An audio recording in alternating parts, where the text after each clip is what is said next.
आज की कहानी पिता की वसीयत पर आधारित है, जिसमें बेटी ने अपना हक ले लिया तो भाई का व्यवहार बदल गया। डोरबेल बजी तो राखी भागकर दरवाजे पर पहुंची। वहां डाकिया था। कोई रजिस्ट्री लाया था। राखी के दिल की धड़कनें तेज हो गईं।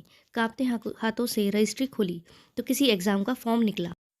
आज भी उसे मायूसी ही हाथ लगी। दिल के किसी कोने में उसे एक आशा सी थी कि शायद इस बार उसके लिखे खत का जवाब आ जाए।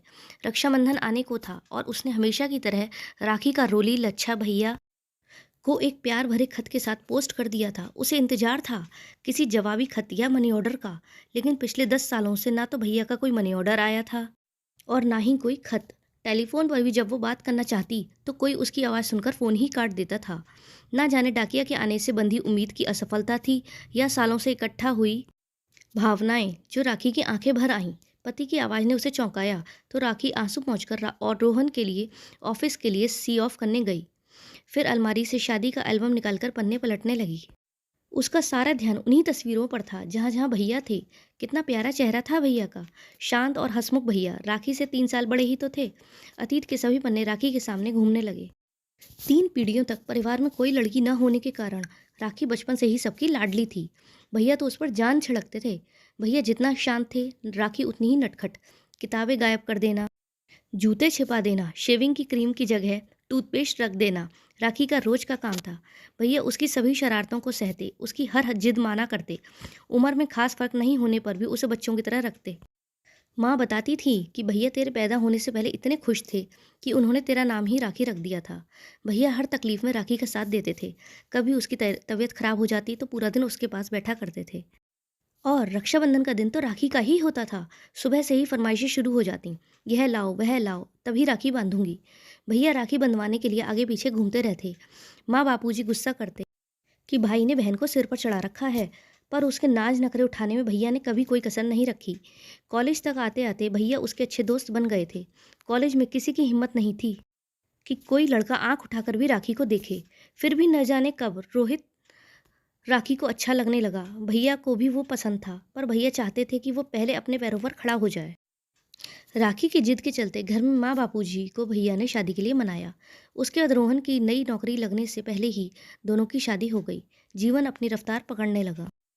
राखी अपने शादीशुदा जीवन में बिजी हो गई और भैया ने बाबूजी का बिजनेस संभाल लिया। राखी के परिवार में 4 लोग थे, सूरज और नन्ही पलक। जब जब राखी अपने मायके आती तो वह अपने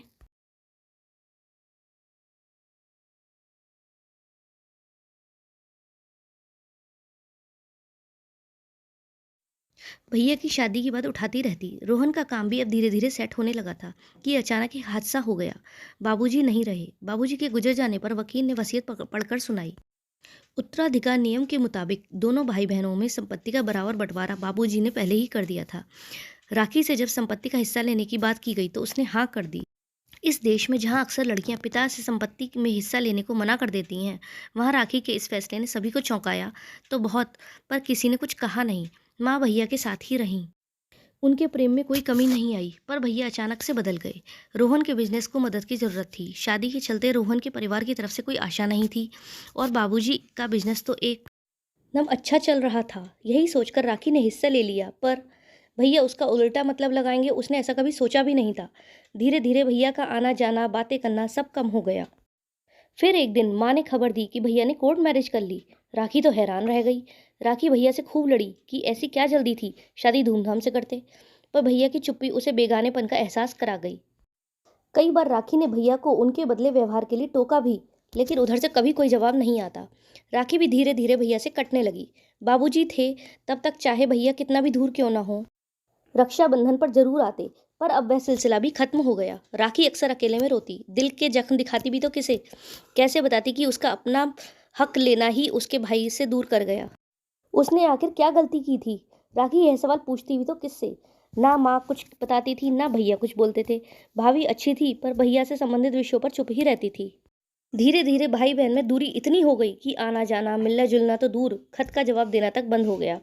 वो भैया जो राखी बनवाने के लिए राखी के आगे पीछे घूमते थे, उसकी हर फरमाइश पूरी करते, अब राखी पर बहन को फोन तक नहीं करते। राखी की आंखों से आंसू बहने लगे। एल्बम के पन्ने गीले हो गए थे। आंखों की नमी से तस्वीरें दिखनी बंद हो गईं। राखी ने एल्बम साफ किया और खाना बनाने में लग गई। बच्चों के स्कूल से आने का वक्त हो गया था। 2 दिन बाद रक्षाबंधन था, पर उन्हें अभी से ही राखियां खरीदनी ही पड़ी थीं। शाम को उन्हें बाजार ले जाते वक्त राखी बहुत उदास थी। बाजार में हर तरफ बहुत खूबसूरत राखियां थीं। बच्चों ने मनपसंद राखियां खरीदी। बिटिया ने बोला, मम्मी आप भी राखी खरीद लें। उसने समझाया कि मामा दूर रहते हैं और वह उन्हें राखी भेज चुकी है, पर बच्चे नहीं माने। बेमन से एक राखी वह भी ले गई। रक्षाबंधन के दिन सभी ने नहा धोकर पूजा की, फिर थाली सजाकर नन्ही पलक ने सूरज को राखी बांधी। रोहन को पकौड़े पसंद थे, सो राखी पकौड़े तलने लगी। उसी वक्त डोरबेल बजी। बाहर होता हंगामा सुन राखी किचन से बाहर आई। दरवाजे पर माँ, भाभी और भैया थे। एक पल के लिए तो राखी को यकीन ही नहीं हुआ। इतने वर्षों बाद भैया को जो देख रही थी, कितने कमजोर हो गए थे। भैया ने बहन को गले लगाने के लिए दूर से ही नम आंखों के साथ बाहें फैलाईं, तो राखी की आंखों से रोका हुआ समंदर बाहर निकलने लगा। वह भागकर उनके गले लग गई। दोनों रो रहे थे। बरसों का गुमा हुआ प्यार बह रहा था। भैया ने कलाई आगे की। राखी भागकर थाली उठा लाई। राखी, तिलक, नारियल और मिठाई थाली में रखे हुए थे। हमेशा की तरह राखी ने तिलक लगाया तो भैया रोते हुए बोले, मुझे माफ़ कर दो बहन, मैं बहुत मतलबी हो गया था। असल में बाबूजी पर काफ़ी कर्ज था। जब वो गुजरे तो आर्थिक परेशानियां थीं। तेरे द्वारा अपना हिस्सा लेने से मुझे लगा कि कलयुग में शायद पैसा ही सब कुछ हो गया है। स्वार्थ के अलावा इस दुनिया में और कोई रिश्ता ही नहीं है। पर जब तेरी भाभी ने मुझे आर्थिक परेशानी में देखकर जब अपने मायके वालों से यही कदम उठाया, तब मुझे एहसास हुआ कि औरत शादी के बात अपने पति से इस कदर जुड़ जाती है। तुमने जो किया वो सही था। माँ बाप पर दोनों का समान हक है, चाहे वो बेटा हो या बेटी। तुमने तो हमेशा राखी भेजी, पर मैं ही प्यार का यह बंधन निभा नहीं पाया। भैया रोते चले जा रहे थे। माँ, भाभी, रोहन, बच्चे सब खड़े देख रहे थे। राखी ने थाली से राखी उठाई और थोड़े गुस्से में कहा, मेरी फरमाइश पूरी करोगे तभी राखी बांधूंगी। भैया रोते रोते मुस्कुरा उठे और बोले, हाँ करूँगा। रक्षाबंधन के इस पवित्र बंधन ने दिलों को आखिर मिला ही दिया। मित्रों, अगर आपको ये कहानी पसंद आई हो और आप ऐसी ही कहानियाँ और पढ़ना चाहते हो तो इस वीडियो को लाइक, सब्सक्राइब और शेयर ज़रूर करें। धन्यवाद।